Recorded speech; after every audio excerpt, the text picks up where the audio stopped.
everyone, welcome back to Game Vine. My name is Dave, and today we're going to be reviewing the long-awaited game of Boomtown. Now, Boomtown is a prospecting game taking place in the gold rush, and you are trying to accumulate as much gold as you possibly can, and doing so by bidding, pressing your luck and rolling dice, and blowing up your friends' saloons and or mines. And it's actually designed by the two famous Brunos in the board game industry, For Duty and Cathala, and that's what piqued my interest. So let me see if my interest was fulfilled with a good game, or is this just a bad game and we're going to make it go boom itself. Now let me show you how to play.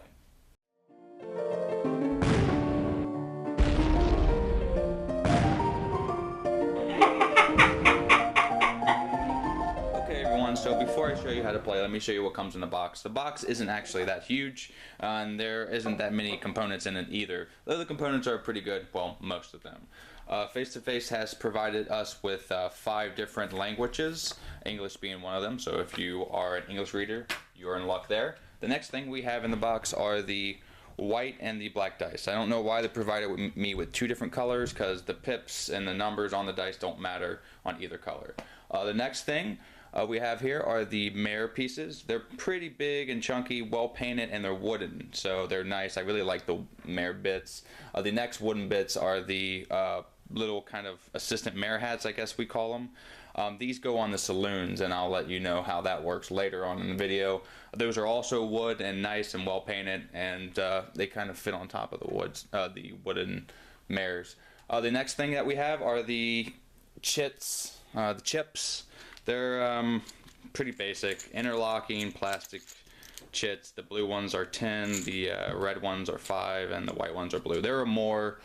I just grabbed a few so we could show you there. The last thing that we have are my favorite things that come in the box, these cards here. These cards are huge. I sleeved them. They don't come sleeved. I don't know where I got these sleeves, so don't ask me. But you can see how big they are in comparison to my hands. I mean, I don't have a huge hand, but you could tell most cards wouldn't be this big. The art on the cards are pretty nice, though some of the women are kind of scandalous, and that kind of takes me away from it, especially because I have a daughter. But with that aside, the art's really nice, and I do like the cards. They're thick as well, so these aren't going to wear really easy, though I just wanted to sleeve them. So that's the components of the game. Now let me show you how the game works. Okay everyone, so I want to start off by correcting myself. I said the white chips are blue. What I meant to say is the white chips are worth 1 gold. So I have the game set up here for 4 players. Each player will take 10 gold, as you can see, 5 white and 1 red, or however you want to do that. And in the start of the round, you will deal out the number of cards equal to the number of players, which is what I have here. And on these cards, there are mine cards, which there are 45 of, and there are event cards, which there are 15 of.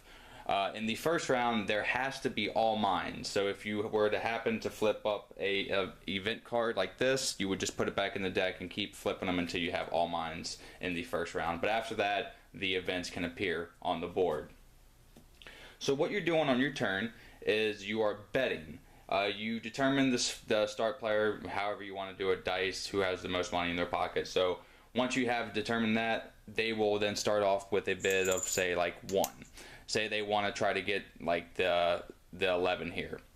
And then they are interested in getting that, so they're just going to kind of slow play this, and the next player has to bid 1 higher or more, so he does so.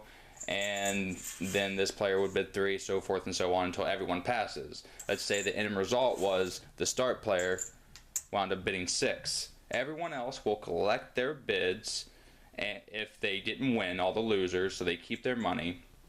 And then this allows the person who won the auction to select the first card in the middle here.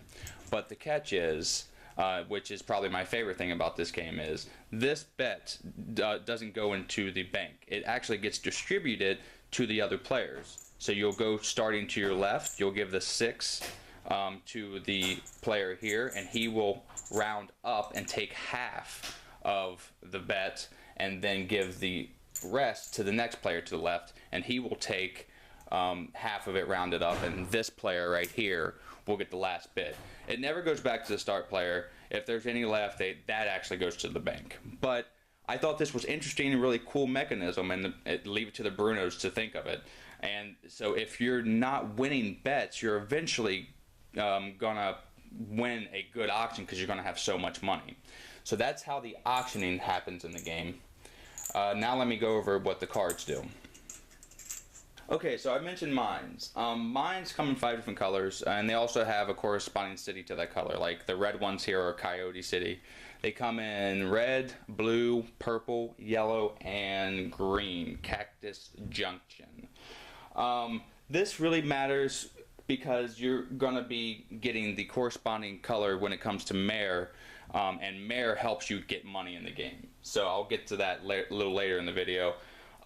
And sometimes the like the blue ones will have a higher number and a higher payout, but that doesn't really matter too much. It really just corresponds to who has the mare token at the time. Okay, so other than mines, I have event cards, which have abilities, and they have a picture of a native woman not dressed appropriately. But this is a dynamite. This targets a mine or saloon and it blows it up. One of your enemies, or if you want to get rid of one of yours, I don't know why you would, but you might want to. There's also one here like exploration, take a target mine, and a lot of these event cards really mess with your players and add player interaction, and also help you get gold. So those are the 2 types of cards, the mines and the event cards. So now let's break down how the game actually works. So we did the auctioning phase. I showed you how to do the betting. So once that's done, the player who won, let's say this player won, he will get to take the first mine, and the person to the left of him actually gets to take the next mine, and maybe there's an event on here that somebody wants to grab, so they can grab that too, but it will continue in clockwise order until all the mines are gone. And some cards might mess with that, but that's traditionally how the pecking order will go. The person that won the auction takes first, and so forth and so on. Then you will produce. You take the 2 dice and you roll them. Any numbers that hit, and these cards have a coin amount and a number up here. So say if 11 hit, this mine would pay out 4. So this can happen with multiple players. This yellow one also has an 11 on it, so 2 people would have been able to pay out, but see here, this is a little less. So that's how the production step goes. Let me show you how the event cards will play out and work as well.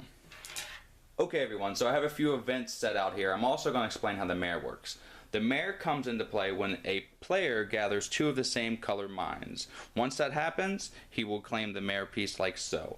Now it works this way. Say if there's another blue mine out there and this player wants to take it. He takes it and puts it in front of him like so, but he has to pay the mare the amount of mines that he has in gold. So this mare has 2 mines, this player pays 2 gold. Now this will continue to happen even if the mare builds up and players want to try to get this mare from this player so that he's not making gold every time they get mines. And you can do so by having the majority. Once the, say this guy took the majority from him, he would still pay the mare once he took that out of the middle there, but then he grabs the mare and becomes the new mare. So that's how the mare works. And there are 5 different colors for each mine, and that can really add some chaos to the game. So that's how the mares work. The event card, well, there's another mine card I want to show you. This danger here, if you were to roll a 2 or a 12, when you have this in front of you, it blows up and goes away. So this is kind of a lucrative mine, but there's a danger in it that might get blown up. So that is the only other mine in the game beyond the other colors. Okay everyone, so I'm going to show you how some of the event cards play. Most of them play immediately. It'll say it on the cards, but some stay in front of you. And I'm not going to go over all of them, but I'll go over a few just to give you a flavor of them. This one is the card shark. All other players pay 4 gold to the bank, so you're kind of bleeding players of gold. At the end of the game, you count up all your gold, your mare pieces, and the coins produced on your mines that you have in order to find out your score, and that's how you win the game. So if you're bleeding people for gold, you're taking their points away. So that's how that event cards work. Saloon is important. I want to really point this one out. You basically put this in front of you, and it kind of acts like a mare. I showed you these in the component part of the video. You pick any color that you want and put it on your saloon. Now this will act as a mirror. Like I said, you get 2 gold for each mine selected of the purple color at this point. So if somebody takes it out there and you have a saloon there, you're gonna get money. So that's where a lot of the take that aspect comes in the game, is the mayor stealing gold, saloon stealing gold. There are also cards to soup up your saloon, but that is basically how Boomtown is played. You'll continue to do this, taking cards from the middle, rolling these dice to produce your mines, and stealing gold from all the players around you until all the deck here is exhausted. It's also recommended for a 3-player game to take out 15 cards to shorten the game, but you can also do that with a more player game if you want to shorten it as well. Now, let me show you what I think about the game and tell you my thoughts and see if it lived up to my expectations. Okay, so that was Boomtown. I also want to clarify that the victor is the person with the most points via gold, how much gold they have, and they count the production of each mine they have as points, and 5 points for each mayor. And with that being said, we here at Game Vine always give the games a letter grade and or a percentage, and I gave Boomtown an 86%, which is a high B. My grade might be a little biased. There are a few things that kept it from being a low A, like at 90, 91, and I'll say that right now, is the components here. These little chips, I cannot stand these little chips. I actually did a Spice Up Your Life video showing you how to improve the currency, because that's all this game needs. All the production in the mayor pieces and the cards and even the art. I like the art quite a bit, and the box isn't too overbearing, really easy to store. The dice are whatever, they're dice. But these chips have to go. Get rid of them. Go watch my video of Spice Up Your Life on Boomtown so you can have the immersion and make this game a A- or an A quality game. But again, this game is a good one. The Brunos did a very good job. I love Boomtown. This is a game that I request almost every time that we have a game day. This game's going to be actually compared to a more recent game called Machi Koro, where you are trying to buy corporations or basically cards to give you an amount of gold based on the dice roll. And I think this game inspired Machi Koro. And to say which one I like more, I like both of them, because in Boomtown there is a lot more player interaction where you can choose to play a card on an opponent. Now in Machi Koro you can buy the red cards and hope that the players roll the number to pay you out, but there isn't much player interaction. But again, both games are really good, but I'm here just to talk about Boomtown. Like I said, 86% is a high grade for a small box game, and I think it merits it. I will keep this in my collection, and I hoped that this might get picked up by another company and produced a little better, because the game mechanisms are very fluid. The theme is very visceral. I kind of felt like a prospector, especially, I mean, it's not like seeping with theme, but it's there. So thank you everyone for watching Game Vine today in our video of Boomtown. Please like and subscribe at the end here, and until the next time I see you, have a great rest of your day and a great time with all your play. You heard it here on the Game Vine.